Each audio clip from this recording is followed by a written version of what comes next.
Hey, welcome to Lunch Break. We're so glad you tuned in today. We're on our first remote shoot, right, Mike? Yeah. Yeah, Mike Harvey's my guest host. He's out from behind the camera. We do that, let him out sometimes. And I'm here, kind of a special thing for me. It's our campus pastor here in Las Vegas, my mentor, Doug Loman. Doug and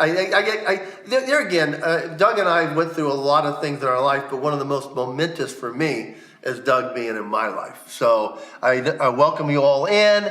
Hey, we're not proud. Like us, share us, get the word out. There's a lot of things that we do on this show that is to support you. And we're going to be talking about that today. I want to give a shout out to our on-set technical director today, and it's Jeff Miller. We're so glad to be here because, Mike, you're not there. No. So somebody's got to be running the show, right? Who's looking over These guys are doing a great job. Yeah. Excited. I saw that you were trying to boss them around, though. I don't think I was trying to boss them around. I think I was just trying to get a feel for what's going on, you know? Jeff is saying you tried to boss them around. I don't know. I thought I was pretty kind to them. I was asking them, how I could help them, where their titles were and all that. And they're like, well, they're humble guys. So they're very humble. So, got a great staff, Doug. You do. You really do. It's Doig or Doug? Yeah, I wanted to clarify. I'm going apparently now by Doig Loman. Low man. I don't think you're a low man. I think you're a high man. We've only known each other 40 years, but I'm Doig Loman. And you can't blame that one on your lisp either, Tom. I can't. I can blame it on your driving. Oh! We were sitting still when you typed that. I plead the fifth on that. I know, Doug, there again, hey, I've done a little bit worse, I think. So, yeah. So we also have Kevin Prothero. I got that one right, Mike? Well, because I said it for you. You did. See, a lot of you, I've shared this. I have a list. But it just isn't speech. It's in the brain when I come up on something and it just ties me up. It's just the way God made me. He made me wonderful. We had a great conversation about that yesterday. We did. So our own producer, he's already talked a lot here, is Mike Harvey. He's our host today, a creative consultant. Taylor and Tessa Touchstone, they do so much behind the scene. They try to keep us organized, Mike. Yeah, they do. They do a good job. They do a great job. And our guest, Doug Loman. Doug, it's an honor to be here. Your journey has been a lot. Our tagline coming in today is, where do you think a rough road bringing drug addiction and a professional baseball career into it can take you? We're going to talk about that today on this show. So season 2, Lunch Break, we're having co-hosts. They're changing every week. Mike's commenting today and interrupting. Interrupting, that's a shtick, right? But we had a conversation earlier about this.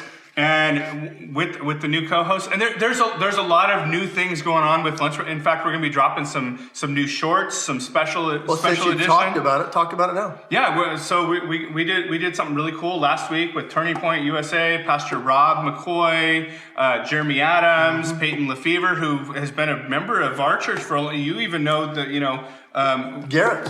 Yeah, Randy and Tammy Garrett. Yeah. Their April granddaughter. and Mike Dillon. Yeah, they're doing some really cool things. So raised a good kid, awesome kid. Yeah, like you and Sarah and Seth. Yeah, fantastic. but one of the things you asked me to kind of coach the other co-hosts on as we go on is with Tom, you have to interrupt him. You do to get in there. You have to kind of. I got a lot to say, Mike. If I wait for my turn, I'm never going to get my turn, and that goes back to on those special episodes we were talking about Nathaniel. He had something to say. He kept raising his hand. He was so polite, right? I'm not as polite as he is. No, but yeah. So anyway, we're going to be dropping some of those this week. Today, Monday, so the 15th of November. They're lunch break specials. Yep. So just keep going back to our Facebook page, and Mike will actually post something before we drop it. Cool. So that's it. So as we always have an audience from a question from you guys. This week, the question didn't come in the form of a question, came in the form of a statement. And the statement came from the show last week where we had Michael Green. He's an Iraq war veteran, and we had Wesley Leon.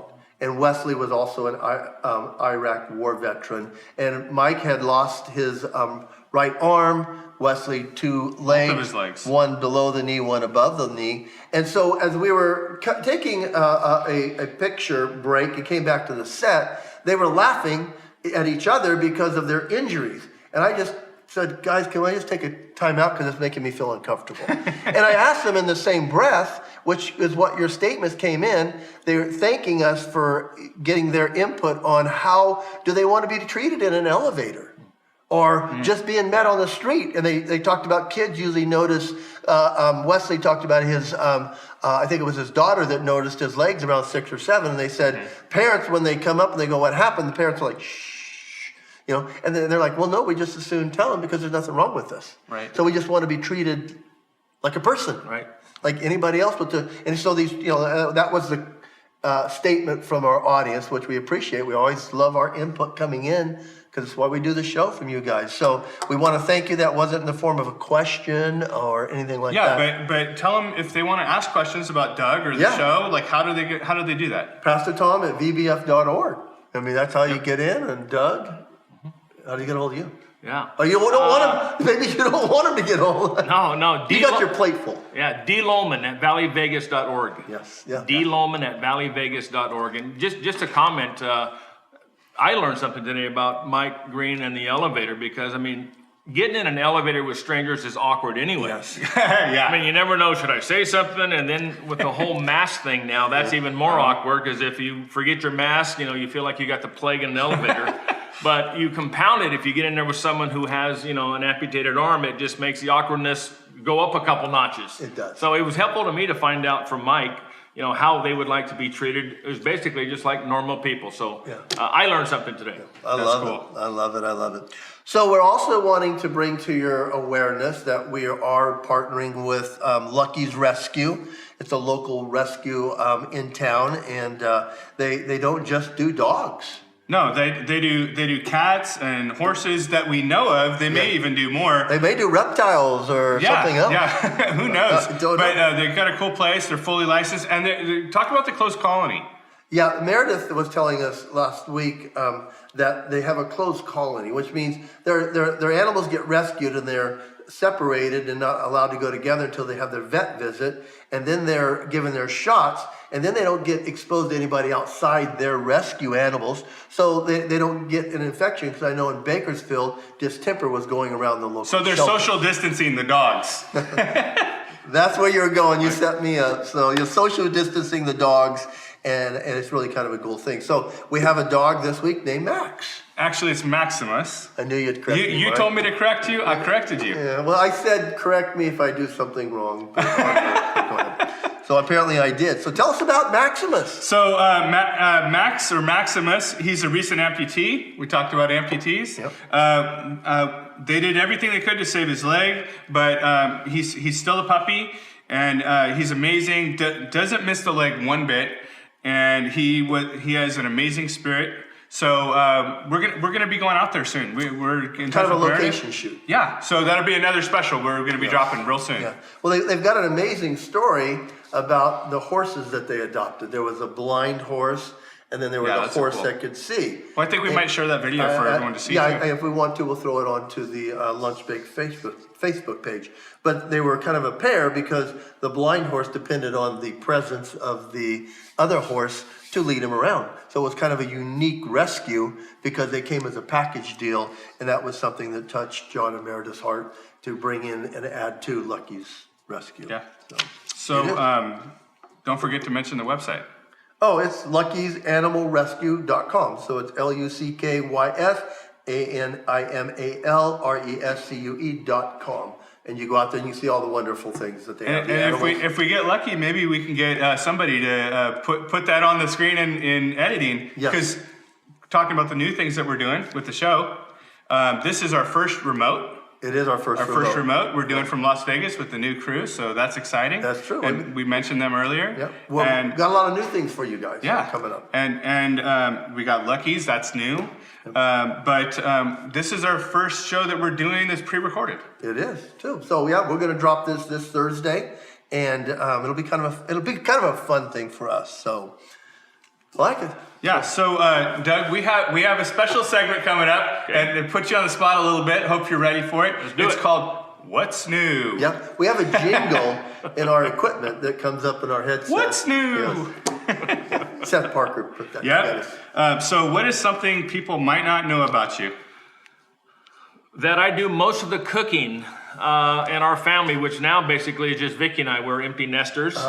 Vicky is a fantastic cook, specializes in Mexican food, being a 1/4 Mexican. But What are the other quarters?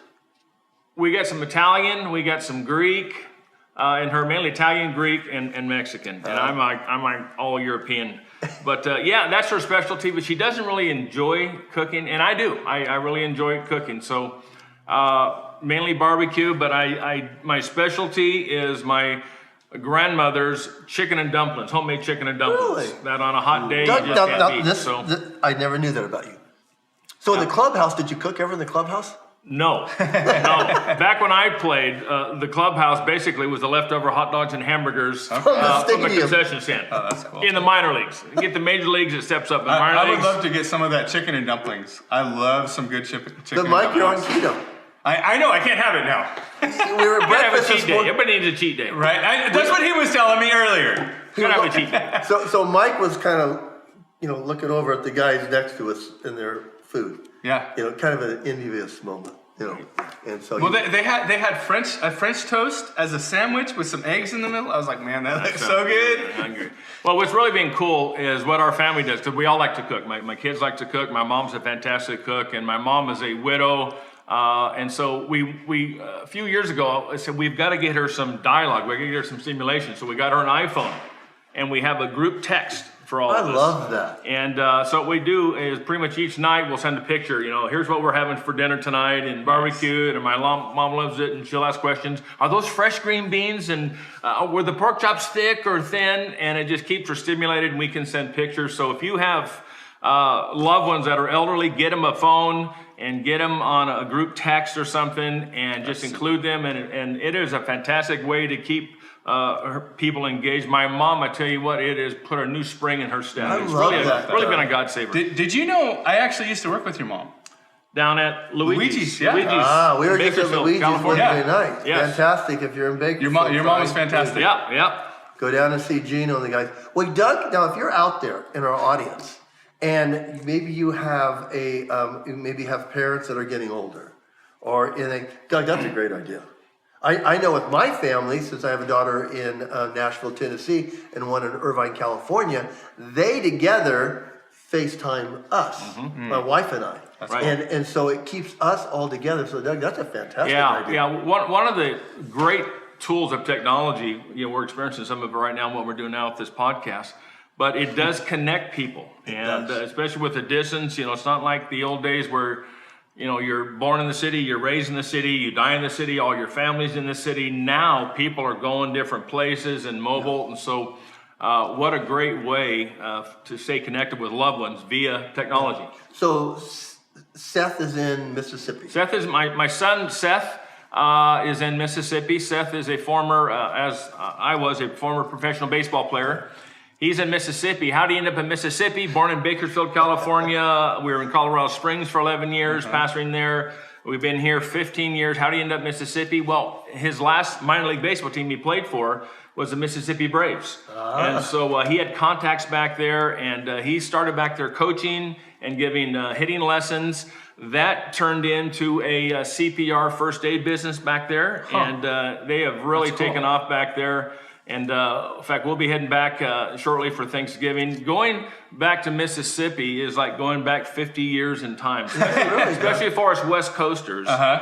It's just more family. In a good way. In a good way. Okay. In a good way. Mostly in a good way. Okay. Going through Starbucks is not in a good way because it will take you forever. Those folks are slower, not in a hurry back in the South. God bless them. They're probably going to live longer, but they are kind of slow. And They get the same amount of lifetime in just over many more years. Here in Vegas, man, you go to Starbucks, boom, boom, boom, boom. People are moving. It's hospitality driven. Or you've placed your order ahead of time. Or you place your order ahead of time. Pick it up. You're there to pick it up. But anyway, yeah, so he's back in Mississippi. My daughter is over at Central Coast, Pismo Beach, Ross, California, with her husband, Ross, and their family. And so, yeah, so we use technology quite a bit to stay connected. Doug, and I'm just going to jump ahead because I do that, right? Is that okay, Mike? You don't need my permission. So Doug, is that something normal that a baseball player may stay in the hometown of the last club they play for? I don't know how normal it is. I would probably say majority don't. Yeah. I think what is more normal though, Tom, is I think that just because of the nature of the lifestyle. When I was playing professional baseball, I played 9 years professional baseball, 8 here in America with the Milwaukee Brewer organization. I played 1 year in Japan. And during that time, you would move 3 times a year. You have your hometown, which for me was Bakersfield, California. We would move to Phoenix, Arizona, where spring training was, and then we would move to whatever town that I was going to play in that year. I played in Vancouver, British Columbia for 5 years. So you're moving 3 times, and then you're living in certain towns. So you are used to living in different places. You are used to packing up. And so I think God probably used that in my life because it made going from Bakersfield when Valley Bible Fellowship started a church in Colorado Springs, and I felt called out there. It was an easy transition. I'm used to moving. It's no big deal moving away from home. And then when we moved from Colorado Springs to Las Vegas, it's no big deal. This has been my lifestyle for the last 23 years. So I think baseball players are kind of used to bouncing around. Yeah. I know when I was competing in 10 years, and of course I lived in LA in bodybuilding, it was the mecca of the world for bodybuilding. I lived 10 years, but then I came home to Bakersfield. Yeah. You know, it's interesting. Vegas has become the mecca of bodybuilding. Oh, really? Yeah, Didn't Vegas, know that. Yeah, Vegas has become that. Yeah, it is. Huh. So, Doug, as you segued into, which is the way the show usually works, into your life, you know, kind of bring us back to the young Doug. I know you were a football star and you're in the Hall of Fame in BHS. We got a lot of BHS That's super athletes cool. out there. I went to huge. BHS my freshman year. Right, that's cool. So Driller. Yeah. What's the saying about drillers? Once a driller, always a driller. Yeah. Right? You know, hey, Unless they change the boundary lines. No, I'm going to step out a little farther than that. I can't say that about Sahi. Once a rebel, not always a rebel. Right. We're a Titan now. Yeah, right. You know, right. I know you and I have talked. I was the last Hall of Fame inductee group to a rebel. So I said, do I get another something saying I'm a Titan? Right. And I thought of beef. So you know, I've got a lot of friends out there that are still there. So it's not a beef, but I'm just saying we don't have that saying. Right. Once a rebel, always a rebel. And I get. I'm just. Well, I'm a driller, but actually I spent a lot of time with South High Rebels. Because my wife Vicky went to South High, and she was a my rebel, cousin Lonnie Carlson, so we knew a lot of the same people there. But yeah, I grew up in Bakersfield, California, on East Bakersfield. I had good parents; they loved me. I never felt unloved. We were always taken care of. But I did grow up in an alcoholic family. My dad struggled with alcoholism. He was a good man. He did not like that he drank. He fought it most of his life. Unfortunately, it took his life at the age of 49 years old.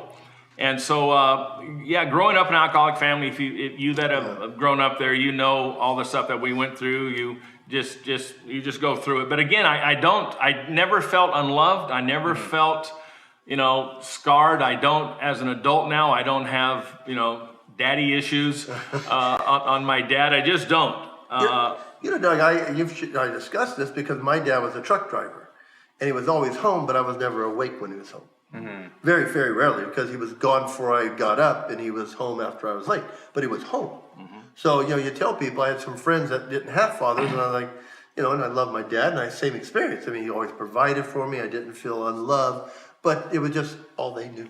It was a different generation, Tom. It's a different era now. I mean, the relationship that you have with your girls, the relationship I have with my kids, it's just different. And I think the main thing is Christ. Yes, it is. That we're Christians. Oh, for sure. That's the main thing. But also too, there's a little bit of a cultural difference now. Back in those days, it was you don't show love and you don't show emotion and stuff. Kind of the John Wayne mentality.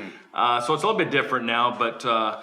No, I've got great kids now and a great family. I was really begin to move towards my own addiction issues my freshman year in college.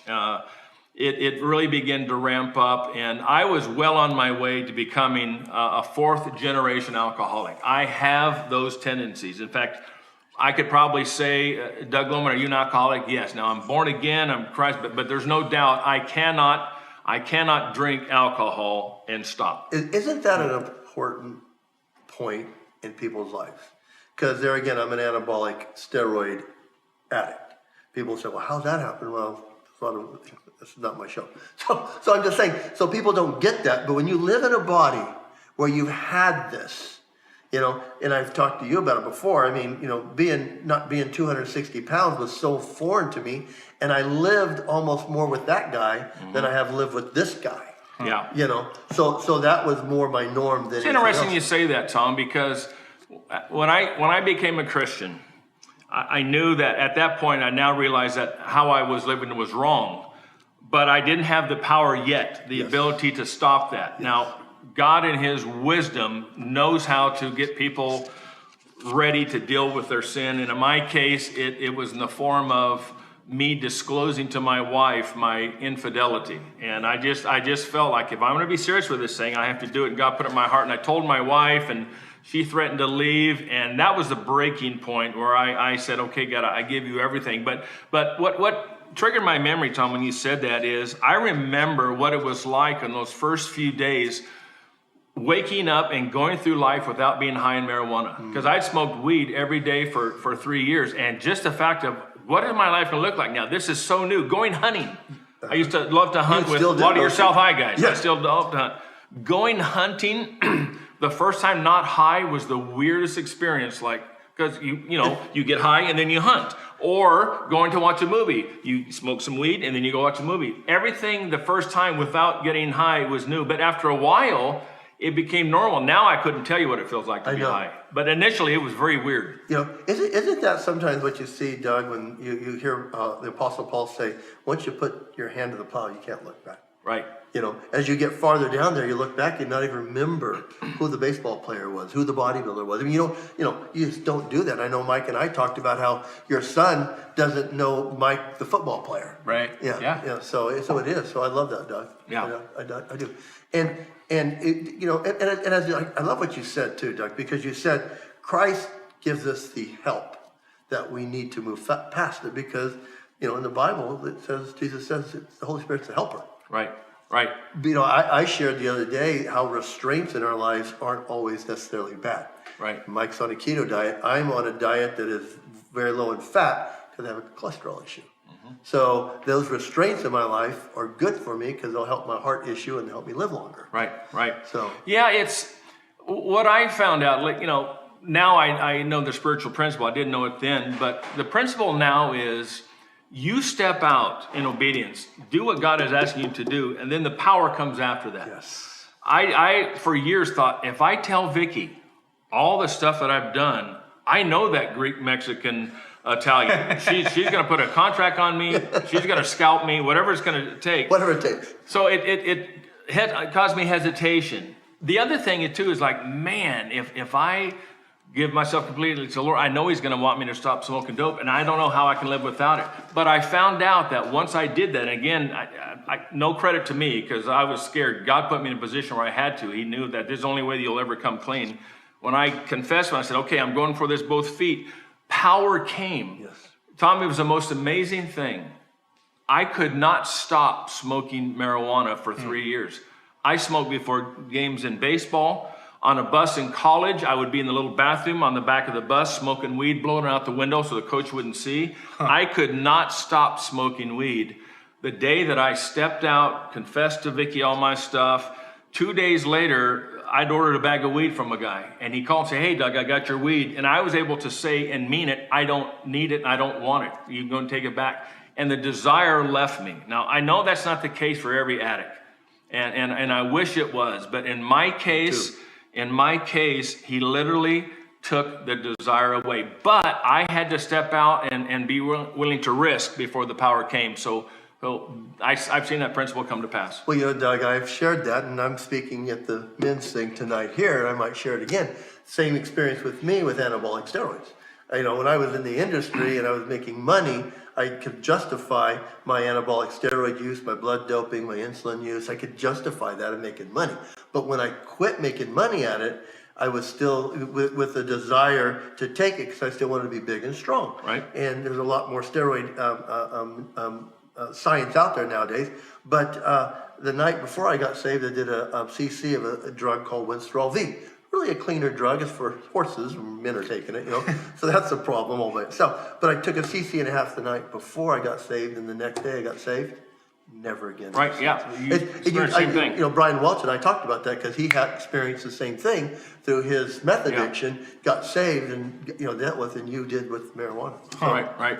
Yeah, there's something about that principle. I think back of the priest that when they were crossing over into Jordan, the Israelites, just one little river stood between them and the promised land that God gave them. But it was an impressive river in the springtime, flowing pretty strong. And God said, step out into the water. And once you step out in the water, I will stop the river. Now, I know for me, what I would say, God, stop the river first. Yes. Block the river, then I'll step out. But God says, no, I want you to step into the unfamiliar. I want you to step into the dangerous, in a sense. Dangerous meaning that, hey, you don't know what's ahead of the future. This is an unknown life. We like security. We like to know what's ahead. And God says, that's not how it is with me. You step out and you trust me, and then I'll do the miracles in your life. And so it wasn't until they stepped out and risked their life that the water stopped. And so that's kind of how it is sometimes. You have to just take that step of faith into the great unknown, and then God moves for you. I wish God would move first. I agree. And then we step out, but that's not how God moves most of the time. It's sometimes, what do they say? It's the action creates the motion. Right. You know, Yeah, well, we were talking yesterday about how God a lot of times doesn't show us the end destination. He just shows us the next step. Right. Hey, today was such a great episode. We're going to have to make 2 episodes out of today. It's going to drop next week on Thanksgiving, but you're all going to be together. Watch our show. You'll love it.